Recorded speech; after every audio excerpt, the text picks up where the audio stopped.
Oi, oi, tudo bem com vocês, cambada de meus amados?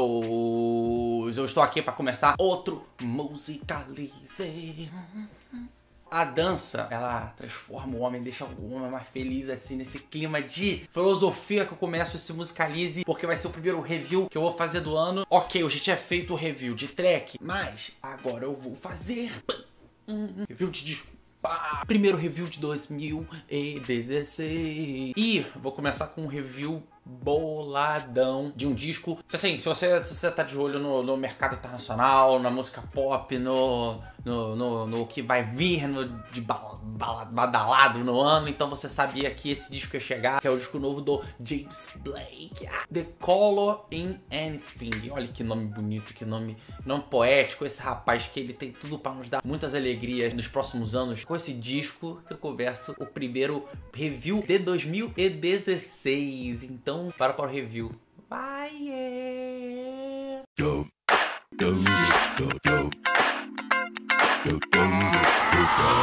James Blake, rapaz que apareceu na música aí pra gente aí no disco de 2011, o autotitulado James Blake, o disco que o cara vinha, pegava elementos da música eletrônica, a famosa EDM, criava uma batida de jazz, soul, ele ia fazendo ali o que o nego começou a chamar de pós-dubstep. O nego adora dar subtítulos, subnomes pra porra toda, né? Eu não conheci o James Blake nessa época, eu conheci depois do lançamento do segundo disco, e eu acho já que ele já começa a ter a cara que eu ia gostar do James Blake e que se consolida nesse terceiro disco, The Color in Anything. E o cara ficou mais ou menos 3 anos aí, né? Longe aí dos holofotes. Nunca sumiu exatamente, porque ele tem um programa de rádio. Volta e meia soltava uns singles, assim. A Radio Silence já tem algum tempo, que é a primeira faixa do disco. Um disco de 17 faixas, assim. Grandinho.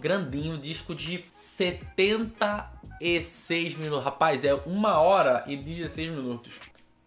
É coisa pra burro. Tanto que eu acho que, assim, esse disco de James Blake, ele é aquele tipo de disco que você vai ouvir, talvez canse na metade, primeiras audições e tal. Talvez não, se você realmente ficar interessado mesmo no som de cara, você já conheceu o James Blake. Eu mesmo conhecendo o James Blake, eu não consegui pegar ele direto, eu não consigo escutar direto só quando eu tô fazendo alguma coisa. Não que isso seja um desmérito mas por ser longo mesmo. As faixas são relativamente ok, assim, de tamanho, não são...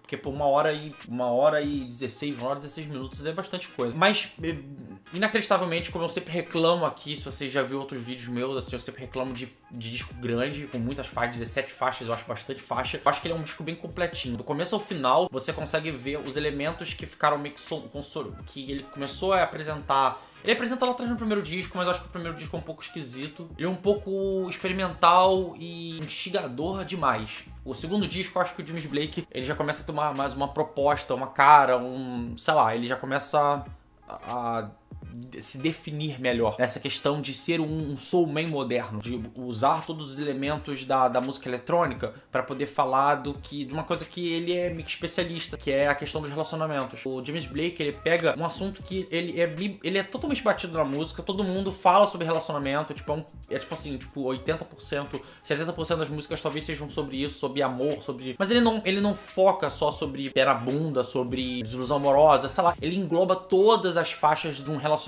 Você vai escutando, e como as faixas, tem várias faixas que são meio poéticas, peguei aqui algumas frases de músicas aqui desse disco, e até porque, tipo, eu acho que o James Blake, ele tá cada vez mais se tornando o melhor compositor, tanto na escrita das músicas, quanto na instrumentação. Já vou chegar nesse ponto já. Por exemplo, o cara escreve assim: eu sugiro que você ame como se o amor não fosse nenhuma perda. Parece soar comum, mas se você ver no contexto da música, como a música é tocada, é uma pequena poesiazinha. E ele vai fazendo isso com várias outras faixas. Isso é de uma faixa chamada Waves No Shore. É uma das faixas que ela é bem acompanhada mesmo por piano, e ela tem um clima meio sacro, meio não de igreja, mas uma coisa mais quase religiosa, transcendente, talvez seja uma palavra interessante pra falar. Vai se casando as letras nesse sentido de poesia, vai se casando bem com o tipo de som que ele quer fazer, porque ele consegue, em cada faixa, ele ter uma experiência nova. Se você pegar e analisar a faixa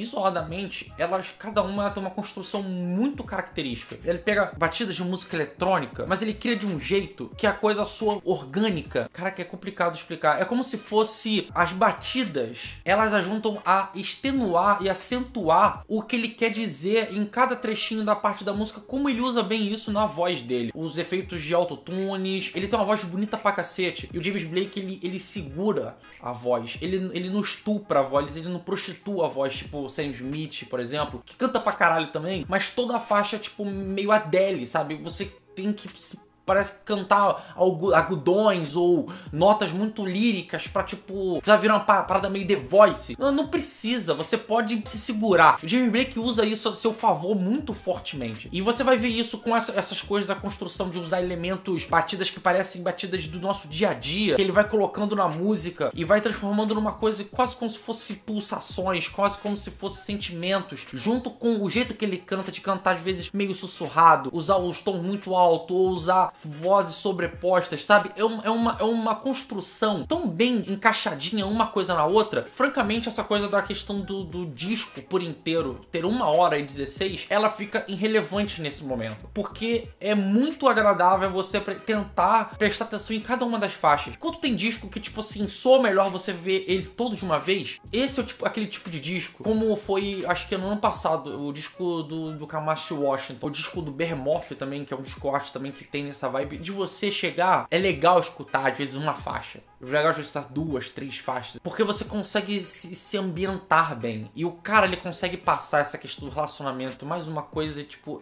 ele tá muito intimista nesse disco. Eu já gostei da vibe intimista dele no segundo disco, mas nesse ele tá, tipo, muito intimista, e de um jeito que ele parece que ele tá falando contigo, ele parece que ele tá se abrindo muito pra você, então fica muito pessoal, fica muito convincente as faixas. No geral, assim, eu acho que eu posso continuar aqui fazendo exaltações, assim, mas é um disco que você realmente tem que experimentar. Mesmo que você não seja muito fã do som, ele se mostra realmente, tipo, é pra aí que se caminha o soul meio moderno. E ele pode ser realmente não só um dos nomes mais importantes da música britânica hoje em dia, como ele pode ser também, se não um dos grandes representantes desse novo jazz, desse novo soul, justamente por usar elementos que são tão presentes nessa nova geração, como essas batidas de EDM. As batidas, elas vêm mesmo pra ditar uma coisa, pra dar uma ordem, por vezes desordem, e representa bem essa questão do relacionamento nisso, porque ele consegue te envolver. O jeito que ele canta, de ser muito sofrido, é um sofrido que te toca, maluco. É um sofrido que você sente a dor do cara,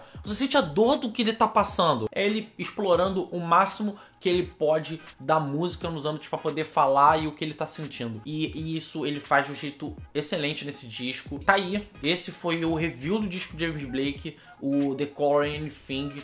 O cara consegue realmente fazer todos os espectros de um relacionamento, de um momento de interior que a gente tem, que a gente precisa se libertar e se soltar, e é muito bom, eu super recomendo. Por mais que eu tenha dado só elogios, assim, ao disco, eu acho que o disco, do jeito que tá, ele tá ótimo, mas talvez eu tiraria umas 2 ou 3 faixas, assim, não sei se é questão se eu tiraria. As 2 primeiras, elas são boas, mas acho que o disco engrena na terceira. Tem algumas ali na meiuca, assim, que talvez também são boas, mas todas são ótimas, mas eu acho que daria pra deixar ele mais... Porque dá pra você gastar 1 hora pra escutar esse disco, mas se conseguisse ter um pouco menos de tempo, você conseguisse se sentir mais completo em conseguir algumas... Eu não tive essa coisa de... Às vezes eu consigo escutar ele inteiro, às vezes não. Então se eu conseguisse realmente pegar e escutar ele de uma porrada só, acho que ia ser um disco mais fabuloso ainda. Então, tipo, eu dou 8,5 pro disco, acho que é uma nota muito boa. Eu fiquei pensando se eu daria 9 assim, mas eu acho que é super agradável escutar várias faixas, mas eu queria poder ter conseguido, tipo, pegar ele e sambar embora de uma vez, assim. E às vezes é muito de sensação, de sentimento, assim. Mas isso em mérito nenhum, assim. Se você quiser... Se você escutar ele e achar que 8,5 é uma nota ruim, assim, eu sou todo favor você. Eu acho que o disco é realmente do cacete. Você pode... Eu só... Foi uma coisa minha, assim. Mas 8,5, disco novo do James Blake, The Color in Anything. Vai vir mais reviews, logo mais. Já estou terminando de escrevê-los. Não se esqueça, como sempre, de curtir, compartilhar, mostre pros amiguinhos. Eu tô tentando fazer os vídeos aí, botar os vídeos à tona aí. Tipo, eu sei que às vezes eu não sou tão bom explicando aqui as coisas dos reviews e tal. Tô tentando aqui estudar mais um pouquinho. Nunca vou ser o técnico ou aprofundado. Eu vou dar minhas opiniões aqui do que eu acho, e porque eu quero falar de música e compartilhar com vocês. E é isso, até a próxima. Falei muito. Beijo, tchau, cambada.